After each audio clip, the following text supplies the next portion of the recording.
Today I'm speaking with Gary Sorrentino, a name many in tech leadership already know, and someone whose journey through the world of IT spans an incredible 45 years. From starting as a field tech fixing CRT monitors to now shaping the future of how we collaborate at Zoom, Gary's story is one of curiosity, reinvention, and an unwavering commitment to progress. In this episode, we talk about his unexpected shift from aspiring history teacher to global tech executive, the pivotal moments that defined his leadership style, and the quiet power of surrounding yourself with great people. We also explore how curiosity has been his secret weapon, and why he believes the next 5 years will redefine how we all work. If you're navigating your own path in tech or wondering how to lead with both empathy and innovation, this one's for you. Thank you so much, Gary, for taking the time out to talk with us today. Welcome. Awesome. Appreciate you. What I like to kind of start off with asking people kind of like what got them into technology. Where did it start? How did you get to where you were to where you are today? Oh, boy, is that a 45-year question, Yes. right? Yeah, originally I wanted to be a history school teacher. And then I got somewhere around 11th grade in high school, and I got introduced to this world of electronics because it wasn't computers back then. It was, in the late 70s, and really wasn't interested in that. I had done other jobs when I was younger, and I was very fortunate to have a person I knew who introduced me to someone who ran a computer company. It was a maintenance company, actually, and I actually turned them down the first maybe twice, and then we did something together, and I went to one of his events, and he said, "Why don't you just try?" And so I started out as a field tech fixing computer monitors, and computer monitors weren't like they were today. They were very big. I don't even know if we had keyboards back then. We were programming in Octal. It was a much different world, right? And so I started out as bench tech, fixing the boards, things like that, and then elevated throughout, being a field service engineer, still fixing computers, working for a company that got acquired, and then started doing technology type jobs in the field. So they were buying companies all over, and I was working with them to inherit companies through consolidation, through M&A and stuff like that. And I did that for a long time. And then in the mid 90s, the company actually at that point wasn't acquiring companies, and so they kind of let a lot of us go because we weren't doing that job anymore. Fine. Through another friend, they asked me if I would interview, and it was interviewing at a bank. And I think that's where I really started technology the way it is today, technology management. I got introduced to UBS. That was my first Wall Street job, and that was in the mid 90s. And 25 years later, I was still working there in Wall Street, right? And then Zoom's been my only vendor type job along the way. And there was things in the middle, but really UBS started the journey, being a CIO, a CISO, a CTO. I was a CFO for Credit Suisse. Lots of different, but it was all related around this industry known as technology. So technology is the only thing I've ever done, right, in some way or form. But it's been, and I'm proud to say, I think this year is 45 years. Wow. Congrats. That's really good. What would you say, like some of those people that in your past, like you said, that mentioned that one friend who kind of got you into the field tech world, which actually I still have a CRT monitor in my garage. I refuse to throw it away. I still love that thing. It's 20 inches and that thing, it's like 120 pounds, 1 pound per inch. How do you think that that made an impact as far as your career path, as far as like having those mentors to kind of not necessarily persuade you, but to push you into like, going into a field of technology and getting into that? So that was a push to do something better than I was doing, and so I appreciate that, right? And that got me into this great world of known as technology, but along the way there are mentors and micro mentors along the way, right? Yeah, you remember the big mentors, the big names, the people who helped you along the way, the people that continue to help you. But there are also people that help you along the way. You might have forgotten their name by now, but they were the person that got you maybe not a full step, but there's such a thing as a half step. And so they either introduced me to something differently, helped me decide to push myself a little further, try something out of my comfort zone and things like that. Maybe figure out a better way to help the business I was supporting. Right. And so I think along the way, we all have mentors, right? Too many for me to name, right? I wish I could. But we all have, there's just that nudge sometime, I think. And maybe we don't call them mentors, we call them nudgers, but there's a lot of them that help keep your career aligned. And your career is never going to go straight. Let's just be clear about that. Anybody who starts their career and says, I know exactly where I'm going to end up, hasn't had a career yet.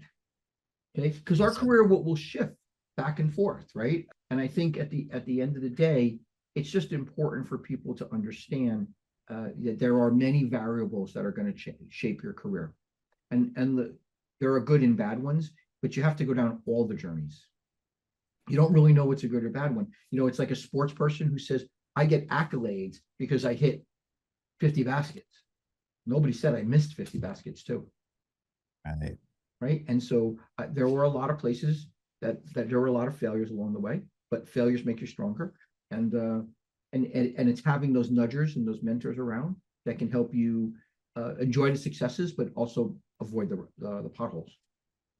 Very well said. Just like you mentioned, you wanted to be involved in history. You ended up being in technology.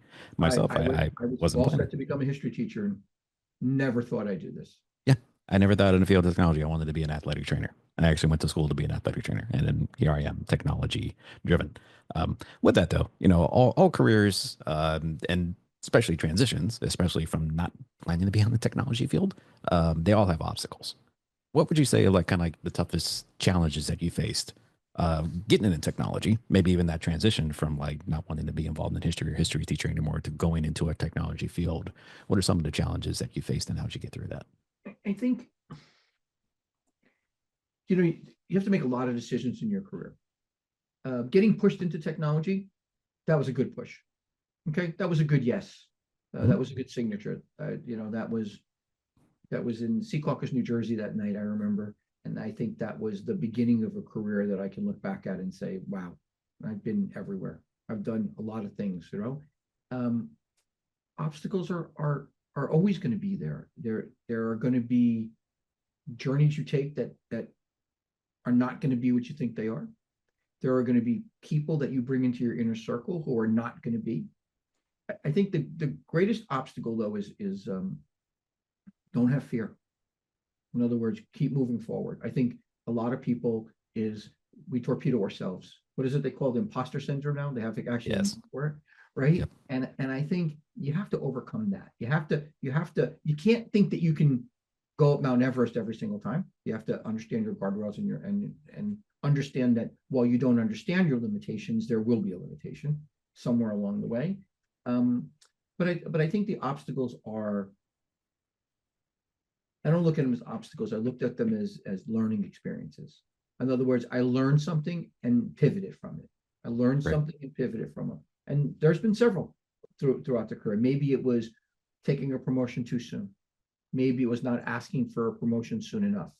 Maybe it was staying somewhere at a job too long, right?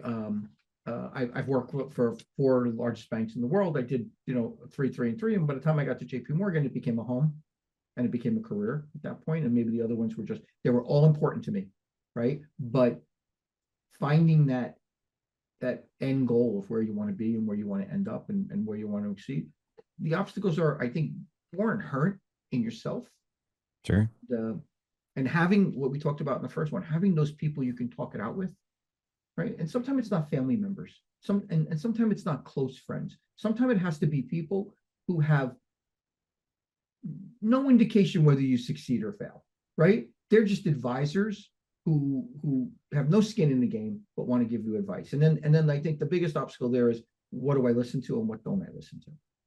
Because advice is free, right? But at the end of the day, it's good advice and bad advice. You just got to figure out which one is which. Very true. I like the point that you made across being fearless. There's a history of my own past experiences that I have where I didn't apply for a job that eventually did get down the line, because the manager at the time came to me and asked me literally plain, like, why did you apply for said job? And you mentioned imposter syndrome. I feel like I suffered from that quite a bit in my career going up. Is the job title what it was for just, I think it was a standard help desk job. No, it was to get into like enterprise technology and being internal IT support for the company that I was working at, a help desk job. And one of the key bullet points was that you needed a degree in information technology or computer sciences, which I did not have. So immediately I said, well, that's not me. I'm not going to apply for it because I don't reach that criteria. And little did I know, I was one of the ones that the person was expecting to apply for that job, to get that job. Yeah, so definitely. I mean, those are the things you have to look at. You have to look at, did I, you don't zig and zag everywhere correctly. Right. Right. I think that, and that's what the journey is. The career is a bunch of zig and zagging, right? And some are dead ends, and some are career defining, and and some are the other way. Sometimes they even make your career worse. But at the end of the day, I think you just have to find your way through the puzzle, right? And I think you also have to have the knowledge that you know how to self-correct. You're not always going to make the right turn, but you're always going to be able to self-correct. And Yeah. I think that happens in all the jobs is, you make decisions every day, right? A lot of us we make a decision and we think about the decision after, but we made the decision. Some people don't make the decision and think about it. I don't know what's right or wrong, but I do know having the ability to self-correct is very important because it makes you better at what you do. It means we all have to take a little bit of risk in everything we do. Sure. And so every time you get into an Uber, that's a risk. Okay. It's a minimal risk. But as you get into different careers, you think about, okay, I made this decision. Is that a risk for the firm? Well, maybe, but I can self-correct, right? We can go another way if this proves that it's not going to be the right thing. And I think that's that you have to get over the obstacle that you have the ability to self-correct. Good point. This is always something that I'm always interested in, and in the position where you are today, and especially where you came from being basically in the field of technology, fixing monitors, fixing computers, kind of getting I wouldn't say call it grunt work, right? But in all IT people, we pay our dues to where you were known as a tech expert in your certain field, now going to much more of a managerial role. How do you think that transition is, and how you navigated that shift from Yeah. being that to a managerial role? You go from a single contributor to a manager, and there's a shift in mindset, and there's good and bad in it. I look at it as, I love the way I got here because I did a lot of the jobs of people who have worked for me. So that's good because I try to understand the job better. Absolutely. Second problem is sometimes you always feel like you can do the job better, and you always toy with, are you a manager or a single contributor, right? Forgetting your label at the time. And so you have to balance that. You have to let people fail. That's hard because as a single contributor, failure is disastrous. But as a manager, not everybody's going to succeed that works for you. Every project, everything is not going to go well. And how do you manage them and manage that? And so I think you wake up one day. Someone interviewed me one day and they said, what happened? I go, you wake up one day and you go, that's what the team is for. Mm. And then it changes from that point on. And then you realize that the synergy of the team is greater than yourself. And then you realize, wait a second, if I hire a lot of great people much better than me, I spend my life running after them. And I think that's where one day you wake up and when you get that epiphany moment that goes, that's what now I know what they're there for. It's just they're just not org chart people, right? And that's when it changes. That's when it just like a light switch. It just, for me, it changed. It was a period of, what did I say last year? I said, I need to go back to the first people I managed. If you're listening to this, I'm sorry. Right? I was a great tech, but I probably was a really bad manager. And some might sound bad manager now, but at the end of the day, back then, I didn't know what I know now. Sure. And there was that moment where it finally clicked in, right? And now all the cylinders started working. It was like the second side of the brain kicked in and said, oh, wait a second. I'm not the guy that turns the screwdriver anymore. Now I'm the guy that manages the people that turn the screwdriver. And I think that was a good inflection point. And then to realize, okay, how do I make 5 sound like 10? Right? Start thinking about it differently. I'm sure there was a period where I said I can turn them all into me. Honestly, we all go through that, right? But how do I maximize each one as an individual? That's when it starts to change. That's when you start to realize, oh, that's it. When I was a field tech back in that company, I went 1 year with a toolkit in my trunk. Because you never know when I got to go out and fix something, right? Absolutely, yeah. I still do today. And the good news was, I remember there was 1 year where I handed it back new. So it went in the trunk new, and I handed it back new. And then they said, "You want a new one?" And I went, "No, I'm done. I'm done. I don't need that anymore. That's not the part that I use anymore in my job." Right? Now it's here to have other people have the abilities to do it. But it took one turn, right, of feeling secure. Sure. That's a job I can do. I don't know about this job, right? And I think you get to that epiphany point, and you look back and you say, wow. Now the goal is, how do you get to that point soon? I don't know. I don't know how to help you. I think it's one of those things where it just has to happen one day, and you finally wake up and you go, and I think that's exactly the words I used. That's what the team is for. And then it hit me. Interesting. So what are kind of like your leadership values that you feel like, how do you, when you get to that point, now you realize you have a team, how do you still try to empower them to like innovate, collaborate, and act like a team once you have at that point? I think part of that question is, you start to mimic people that you worked for, good and bad. That's, I think, the first step, because you're kind of alone, right, at that point, right? And if you don't have a really good mentor boss, and as I came up through the ranks, we're all working people, and so there was more self-development than there was management development. I think you start having to go through, what did I like and what didn't I like? Did I like to be micromanaged? Did I not like to be micromanaged? Did I like running on my own? Did I not like running on my own? Did I like being able to have guidance, or did I like self-guidance, right? I'm on my own. And you start realizing, first you got to figure out where you are. What do you like? And then you got to figure out, okay, what does everybody else want? And the one size will not fit all. There will be slight changes that maybe as a manager, there's slight differences between the people who work for you, but to them, there are major differences. Sure. And to try to figure out how to make them all happy is hard, because you want to be fair, you want to be consistent, because that's the easy way. But do I have to be unique to all of them? And the answer is, yeah, you do. You have to be unique to all of them. And I think that's when it finally kicks in, is hire people. You can either hire great people or people with great potential. Take either one. Okay. But you'll have to figure out really quickly, is this person synergize your style, synergize your life, going to add value there, right? Because not everybody this is for. Some people look, when you're coming up into the big banks, weekends are important. We get to do all that great stuff when the employees aren't there. But come Monday, you got to be there when the employees are there. Well, wait a second. That means I worked Friday, Saturday, Sunday, and Monday. Yeah. Yep. Yeah. And a lot of people don't want that. So what are the values you want to instill in them?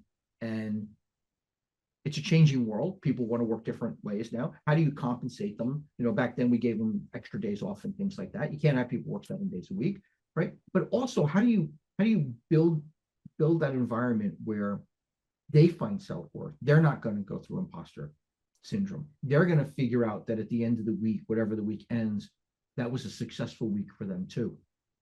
They learned something. They added value. They saw that. They didn't just phone it in, check it in, and get a paycheck.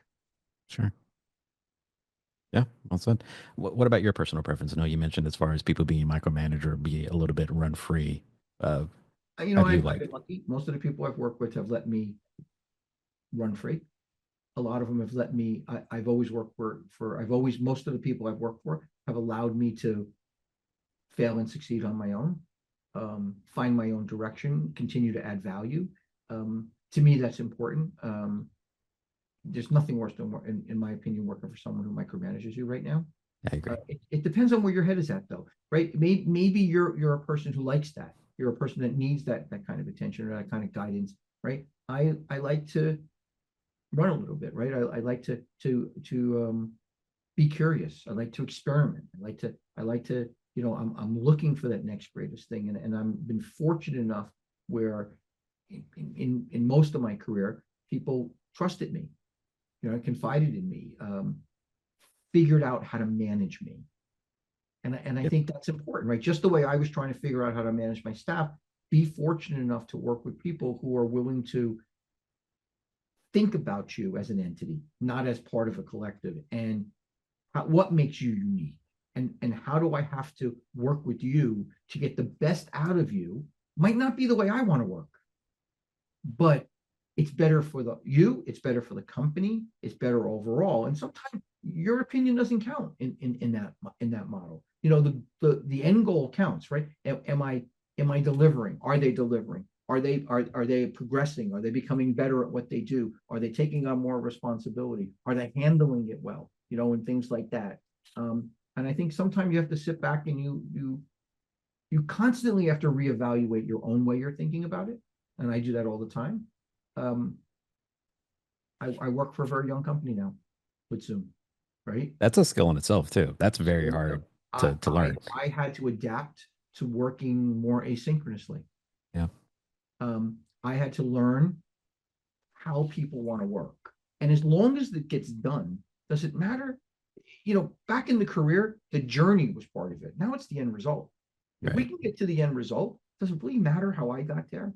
Right? I don't want to be over the side of your shoulder and tell you how to do PowerPoint. At the end of the day, that's the way I do it. But if you can get the result in a similar amount of time or less, or even a better result, I have to value that.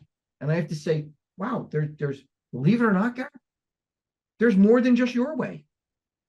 And I think along the way, that's what I'm learning. Still in my age, I'm very much into continuous learning, no matter what form that is. I'm into micro learning and things like that. And at the end of the day, you want to be able to look back and say, I'm adapting.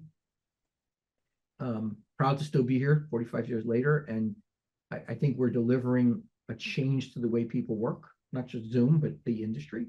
And like no other, we've delivered technology for many, many years. We are now delivering a change the way people work between now and the next couple of years. And this is it. This is what you waited for, right? This is the Super Bowl. This is the World Series. This is where finally all that work up to now is going to start really changing the world. And so I think you have to think differently. The younger generations, for me, have taught me a lot. For those out there, I listen. Might not agree, but I listen. And I think that's the important part. I listen, I internalize, I think about it, and I like to be curious, right? Controlled failures. Why not try it that way? Why not try it that way? Let's see what happens. It could work, it could not. But it's a learning process, right? And I will tell you, with a new generation of worker coming up, they have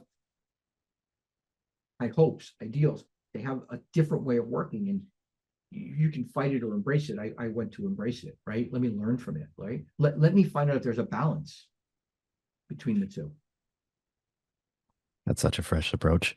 And from not a lot of people have that kind of mindset of the be curious, not judgmental type of mind frame. I love the headspace where that's at. For inspiring leaders and people kind of coming up, is there any like piece of advice that you wish you would have gotten earlier in your career?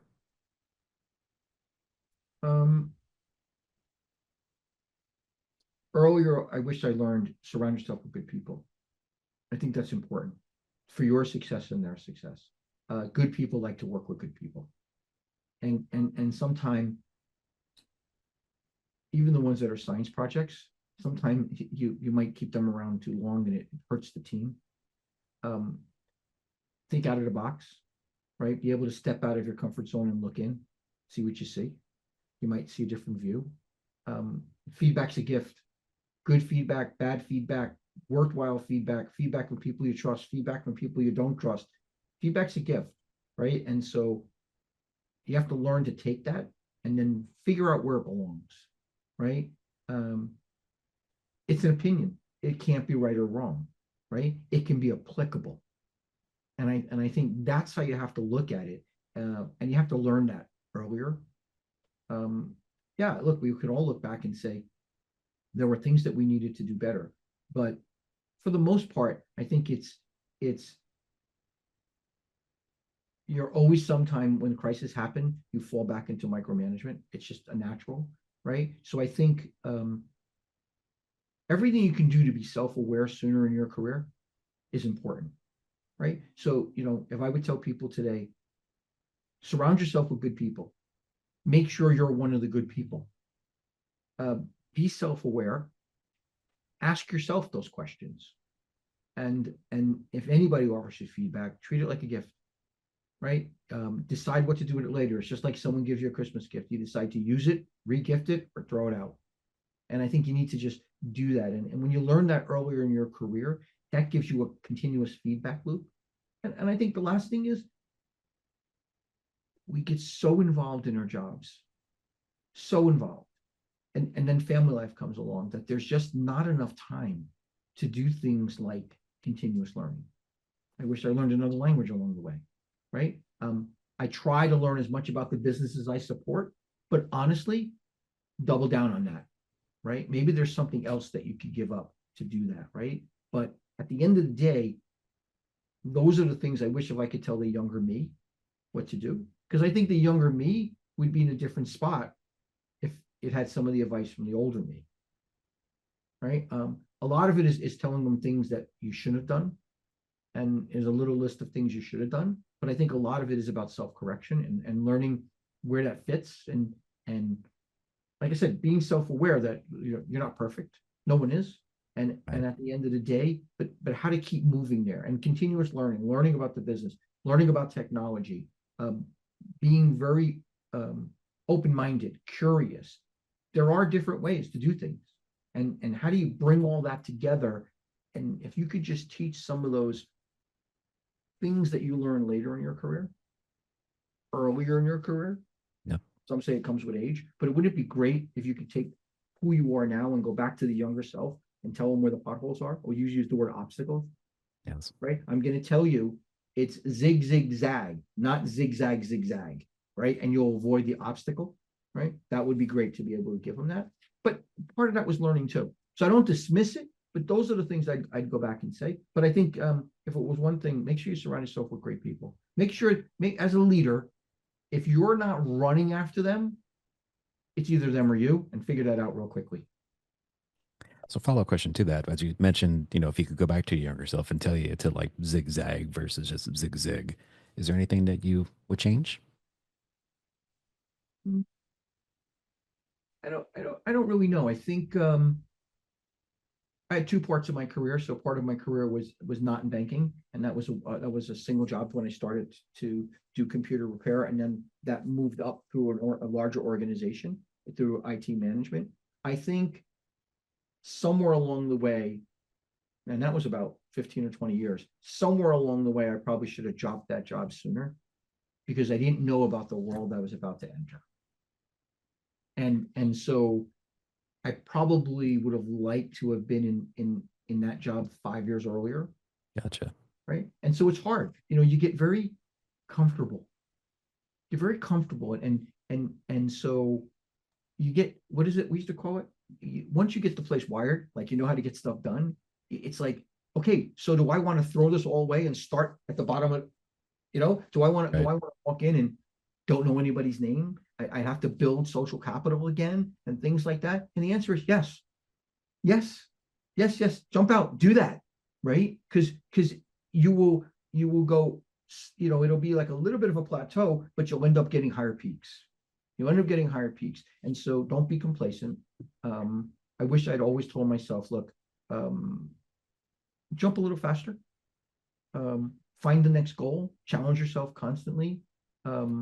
Yeah, you get to a point where you're complacent, but at the end of the day, are you still adding value personally? Right? You're always adding business. If they're keeping you, right, and we rate people and you get bonuses and promotions, and those are indicators that you're doing a good job. But what do you feel about in here? And I think sometimes we need to think about where we are in here, right? that'll help us make better decisions. Sometimes we don't trust this, and sometimes we don't trust this. And sometimes you got to trust what's in your heart and what's in your gut, right? Not just what's in your mind. That's what my girlfriend always preaches, to trust your gut a little bit more and slowly starting to, take those risks. Because a lot of that's a lot of fear that kind of holds you back from either making that next step, taking that job, doing whatever the next thing is. And trust your gut. If it feels right, you're probably right. One of the last things I wanted to ask you here, Gary, is that with your 45 years, again, congratulations in the technology field. What is one of the achievements that you're actually most proud of? There's been so many things I've done. I met someone the other day, unnamed, and they introduced themselves and they said on the call, oh, he doesn't remember me, but I used to work in his organization, but I was many levels below him. And now they're at a very high level in a very well-known company. And I said, and look where you are now. I couldn't be more prouder. I think if I had to look back, all those people that are doing greater, continued their career, right? Somewhere where I had something to help them with. Yeah, those are proud moments. I love when I see people who have moved up in the career, and hopefully I've had some value into that. And I think that's something I look back and I'll go through LinkedIn and I'll see they're getting promoted. I'll see they're going here. And like I was there when they first started in this business and things like that. And I think those are the things I look back at and basically say, we've all had projects we're proud of, but those are projects, right? But isn't it great that hopefully somewhere along the way, I help someone get to the next level, just like someone helped me along the way. And I think if I had to look at those, and you don't know what that moment was until you read about it later. Mm-hmm. And I think that every time I read about it, or every time I meet someone that used to work somewhere in an org that I had, they're now doing better. I think that's always a proud moment. It's always a proud moment, right? I don't know how much I had to do with it, if anything, but they were there in my org, and I think those are the things. There are projects you're happy about, but those are projects, right? But building people to the next stage and helping people along the way, I think that's important. Yeah, projects come, projects go. Exactly. There'll always be another project. Yeah, always will be another project. Yeah. Yeah, but to actually change someone's career, those are proud moments. That's awesome.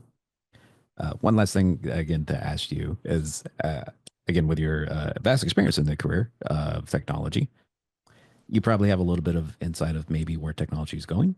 What do you think in the next couple of years or so? What's the next big thing? You have to say AI. You have to say that, right? But I don't think AI the way we see it today. I really think that, and I think I said at the beginning, is I'm still around to see it. We are clearly changing the way people work, right? We are going from, we started out working harder, then we started out working smarter. Now we're working more intelligent. And what I see is the journey forward is going to be very incredible. I'm hopeful that we're going to get to technology that helps people collaborate, technology that helps people work a lot more intelligent, get rid of some of the mundane stuff that we've been doing. It is about time that tech is just not a tool we give, it's a solution. And I think that's what we're going to see over the next 2 or 3 years, is that technology is going to start inventing. All my technology people are going to be mad at me. We've always invented solutions. Yes, I know that. Okay, but this is human solution. This is really where, giving them a spreadsheet doesn't make them better. They have to learn how to use it. Okay, but today, asking somebody in human language to do something that would have been complex, that's what we're going to change. And I think that's where I see us going, is that we are going to get to a point where the technology will be a great assistant. Someday there'll be a digital Gary here. There might even be a digital twin someday, right? If you listen to my boss, right? But at the end of the day, think about where we're going. We're going to a place where things that some of the things we even see in consumer technology now are coming into enterprises, and that people will be able to do things in a much more coordinated way. My AI will talk to your AI, who knows, right? Maybe they'll get it right, maybe they'll get it wrong. But I do see that, and I do see things coming out like there will be, holographic presenting. There will be AR and VR. There will be a surge AI solutions coming out, even more than we see now. I think it's just going to be in leaps and bounds. And it's all stuck by, what is it? It's limited by our imagination right now. Yep. And so I really do think that the future is going to be, I don't think, yes, back then we've had demonstrable changes, but this is going to be the next 5 years is going to be very, very demonstrable. And it's going to change the way people work, the way people interact, the way people collaborate, both in their personal lives and in their business lives. And I think that's what we're going to see next. And we need it. Yeah, great. I know AI has definitely come into my world. It's definitely the buzzword. And I always try to look at it as a tool. You have the two sides. You have the ones that are very against AI and the ones that are like, pushing forward for AI. There's either your Skynet world or your non-Skynet world. And hopefully we're not John Connor. Right. But look, I'm looking forward to, again, with the AI and see where those technologies kind of lead us in the future. And what I want to leave people with is be curious. Be curious. Try everything. I'm one of those people that when I get a new tech toy, I push all the buttons. I want to see what happens. Right. I want to see, what am I missing? I want to see how it functions. That obscure feature today that will be a predominant feature a year from now. Right. That's just out there. And so, be curious about everything that's out there. Experiment. Right. Be safe. You got to be cyber safe still. Privacy is still a big issue. But you're not going to get to the next level without experimenting and being curious. And I think that's one of the biggest attributes. I see that, the next generation of worker coming in, they're very curious, which is great. And they're pushing for better and better every day, right? It's like, okay, I was very happy with this on Monday, but what are you coming out with Friday that's going to impress me again? And I think we're seeing that driving force right now. We're seeing that people who are using it or adopting it a lot faster, they want another change next month. They want another change the month after that. And so I think that's going to push us into just working and living in a different way. The future is bright. And great advice. Gary, again, I appreciate your time today. Thank you so much for joining us and telling us your story. And Thank you so much. We appreciate it.